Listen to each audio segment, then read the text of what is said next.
हरे कृष्णा। तो हम आपका स्वागत करते हैं इस्कॉन बीकानेर यूट्यूब चैनल पर। और आज हम आपके लिए लाए हैं एक विशेष वीडियो भगवान जगन्नाथ से संबंधित।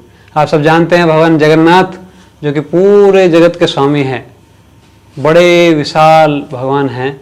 उनका सब कुछ बड़ा बड़ा है, बड़ा मंदिर, बड़ा किचन, बड़ा रास्ता, बड़ी रथ यात्रा, सारे प्रकार के कार्यक्रमों में कुंभ मेला को छोड़कर सबसे बड़ा फेस्टिवल है जिसमें कि सबसे अधिक संख्या में लोग शामिल होते हैं, जगन्नाथ जी की रथ यात्रा। तो जगन्नाथ भगवान पूरे संसार के एकमात्र स्वामी हैं। सब कुछ उनकी इच्छा से होता है, उनकी इच्छा के बिना पत्ता भी नहीं हिलता। तो भगवान जगन्नाथ का ऐसा ही एक विशेष लीला है। तो आप सब जानते हैं भगवान जगन्नाथ जी की दर्शन आरती होती है रात के 11 बजे, 12 बजे, 1 बजे तक, और रात के बाद में सेवा करते हैं देवता लोग। पूरे दिन भर मनुष्यों का सेवा रहता है और उसके बाद भगवान को बहुत ही सुंदर तरीके से सजाकर उनको जो है समर्पित किया जाता है देवताओं की सेवा के लिए। और जब देवता सब सेवा करते हैं, सारे देवता भगवान के दर्शन करने के लिए आते हैं। तो एक बार जो है सारे देवता भगवान के लिए दर्शन करने के लिए आए, पर यमराज जी जो है समय पर नहीं पहुंच पाए। भगवान का दर्शन पूरा होने वाला था और यमराज जी भागते भागते आए, कुछ समय बचा था। यमराज जी बहुत चिंतित थे। जब गरुड़ स्तंभ के पास पहुंचे तो उन्होंने एक चिड़िया को देखा और चिड़िया को देख के और दुखी हो गए। समय हो चुका था इसलिए कुछ बोले नहीं, सीधे जो है भगवान के जगन्नाथ जी के दर्शन करने गए और जगन्नाथ भगवान को बोले कि भगवान ऐसे चलेगा तो मेरे को रिजाइन करना पड़ेगा, मैं जो है अपना काम ठीक से नहीं कर पा रहा हूँ। वो चिड़िया जो है आपके मंदिर में बैठी है और उसको जो है कुछ ही क्षणों बाद मरना है। अब कैसे होगा ये सब, अब आप ही जानो सब ना। इस प्रकार से उन्होंने जगन्नाथ जी को प्रार्थना किया बड़े करुण स्वर में और भगवान को प्रणाम करके भगवान जगन्नाथ बोले कि तुम चिंता मत करो यमराज, सब कुछ ठीक हो जाएगा। यमराज दर्शन करके वापस आए, उन्होंने देखा चिड़िया वहाँ नहीं है। तो उन्होंने सोचा कि अब कैसे करेंगे। फिर उन्होंने अपने दिव्य दृष्टि से देखा कि चिड़िया जो है जहाँ उसको मरना था वहाँ पहुँच चुकी है और जिस टाइम पे मरना था मर चुकी। वापस गए, जगन्नाथ भगवान को प्रणाम किया, धन्यवाद दिया। बोले भगवान मैं तो सोचता था मैं यमराज हूँ, मैं मृत्यु का देवता हूँ, मैं सब कुछ चला रहा हूँ, पर वास्तव में ये तो आपकी कृपा से ही सब संभव हो पाता है। और इस प्रकार से धन्यवाद अर्पित किया पूरा हृदय से और अपने जो दुर्व्यवहार के लिए क्षमा भी मांगा। बाद में आकर जब वापस आए तो बहुत खुश दिखाई दे रहे थे। तो गरुड़ जी जाते टाइम देखे थे यमराज जी बड़े दुखी हैं, आते टाइम बहुत खुश दिखाई दे रहे हैं। और गरुड़ जी जो है वो थोड़ा अपनी स्थिति से थोड़ा अलग दिखाई दे रहे थे। पहले जो है शांति से बैठे थे पर थोड़ा विचलित दिखाई दे रहे थे। अभी ऐसा लग रहा था बहुत मेहनत करके आए हैं।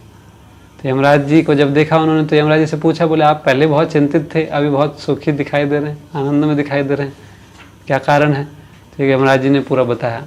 बोले वो चिड़िया जो आपके पास में बैठी थी उसका मृत्यु का समय कुछ ही क्षणों बाद था, मैं बहुत चिंता में था वो कैसे मरेगी। उसका मरने का जगह था मानसरोवर के पास में जो वट वृक्ष है, वहाँ पर उस कोटर में उसको सांप का खाना था जिसके द्वारा उसको मरना था। और इतने कम समय में वो कैसे पहुँचेगी, कैसे मरेगी, मैं बहुत चिंतित था। पर अब भगवान की कृपा से जो है वो सारा कार्य हो चुका है। और गरुड़ जी के और दुख हुआ उनको, उनका पसीने आने लगे उनको। बोले क्या हुआ? तो गरुड़ जी से पूछा यमराज जी ने, बोले आप इतना टेंशन में क्यों, ऐसा क्या हो गया? बोले यमराज जी क्या बताऊं, वो चिड़िया जो है बड़ी दुखी थी, उसने मेरे से पूछा कि मेरे को प्रार्थना किया। बोले यमराज जी जो है मुझे बड़ी क्रूर दृष्टि से देख रहे थे, तो हे पक्षीराज मुझे कृपा करके बचा लीजिए। और मैं सोचा मैं चिड़िया को बचा लेता हूँ आपसे, आप बड़ा तीक्ष्ण दृष्टि से इसको देख रहे थे, तो मैंने उसको तुरंत मन से भी अधिक वेग से ले जाकर वो मानसरोवर के पास वट वृक्ष के कोटर में रख दिया। मैं सोचा यहाँ पे सेफ रहेगी। और मेरे को क्या पता था वही उसका मृत्यु का स्थान था, वहीं उसका काल आने वाला था। मैं खुद उसको अपने हाथों से मृत्यु के मुंह में रख के आया और मैं सोच रहा था मैं इसको बचा लूँगा। तो इस प्रकार से यमराज जी बोले कि मैं भी यही सोच रहा था कि मैं इसको मार दूंगा, और मैं टेंशन में था, मैं चिंता में था कि इसको कैसे मैं मार पाऊंगा, इतना कम समय बचा है, ये कैसे वहाँ पहुँचेगी। पर ये भगवान जगन्नाथ जी की कृपा से उन्होंने आपको माध्यम बनाया ये मेरी भी बुद्धि से परे है। तो दोनों ने फिर भगवान जगन्नाथ जी को प्रणाम किया। तो इस प्रकार से जगन्नाथ जी जो है वही वास्तव में सारी वस्तुओं के नियंता हैं, सब कुछ उनके नियंत्रण में, इसलिए उनका नाम है जगन्नाथ।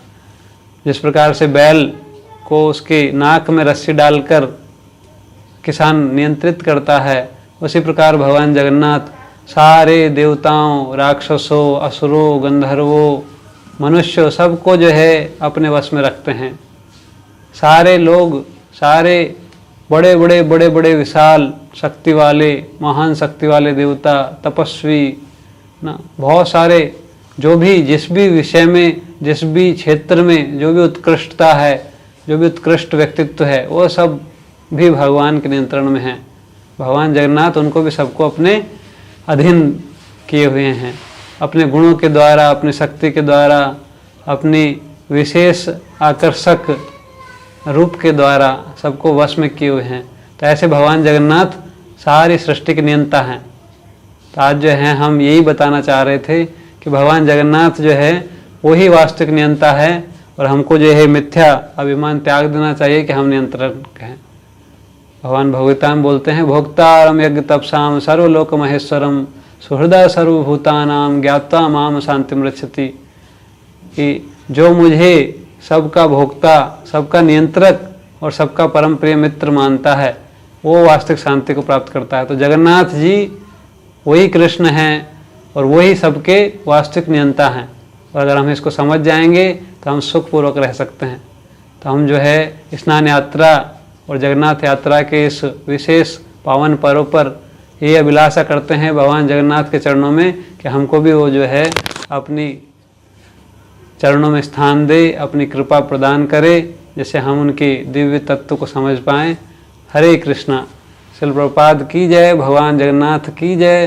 जगन्नाथ रथ यात्रा महामहोत्सव की जय।